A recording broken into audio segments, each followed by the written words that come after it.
Il-każ ta' frodi minn fondi Ewropej bil-kiri tal-uffiċini fid-Dar Ċentrali mhux l-unika wieħed li jikser ir-regoli tal-Unjoni Ewropea mill-membri tal-Parlament Ewropew tal-Partit Nazzjonalista. Mill-2009 hawn ir-regoli tal-Parlament Ewropew jgħidu lill membri parlamentari Ewropej ma jistgħux iħaddmu magħhom persuni li jiġu minnhom.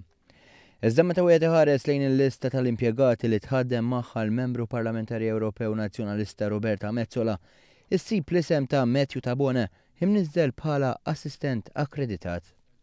Matthew Tabone huwa raġel ta' oħt l-istess Metsola u bekk il-membru parlamentari Ewropew Nazzjonalista qed tikser ir-regoli Ewropej.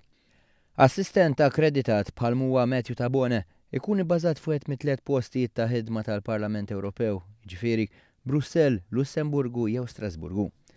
Ta' min jinnota li kemm Metsola kif ukoll Tabone minn dejjem kienu aġevolati mill-Partit Nazzjonalista. It-tnejn li huma kienu jaħdmu dar Malta fl-istess Dipartiment tal-Ġustizzja u Affarijiet Interni. Minn hemmhekk meta Metsola saret membru parlamentari Ewropej, it-tnejn li huma imxew direttament lejn il-Parlament Ewropew. Dan il-każ qed niżvelawh fl-istess jum li Simon Busuttil qal jekk hu jkun Prim Ministru mhux se jippermetti li persuni f'karigi pubbliċi jimpjegaw magħhom l-iqraba. Ma jitħallewx aktar jimpjegaw magħhom fis-segretarjat tal-Ministeru tagħhom jew fis-segretarjat ta' Ministeru ieħor tal-Gvern jew f'bordijiet pubbliċi membru tal-familja tagħhom illi huwa viċin tagħhom.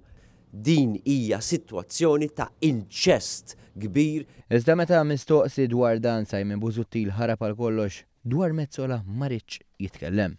L-ewwel mistoqsija ma ġibtilix Dr. Busuttil teskludi li hemm persuni fil-Partit Nazzjonalista li ħadmu nies minn tal-familja tagħhom. Kellimt fuq il-kwistjoni. Simon Busuttil mhux dwar Metsola biss qiegħed jaħrab fl-aħħar jiem irreżista l kollox li jmuru għand l-Olaf bl-investigazzjoni dwar il-frodi minn fondi Ewropej u l-permezz tagħhom il-Partit Nazzjonalista daħħal 100,000 ta' euro. Fost dawk li qalu li għandu jkun investigat kien hemm Transparency International li insistew li għandha tkun l-Olaf li tagħlaq dan il-każ.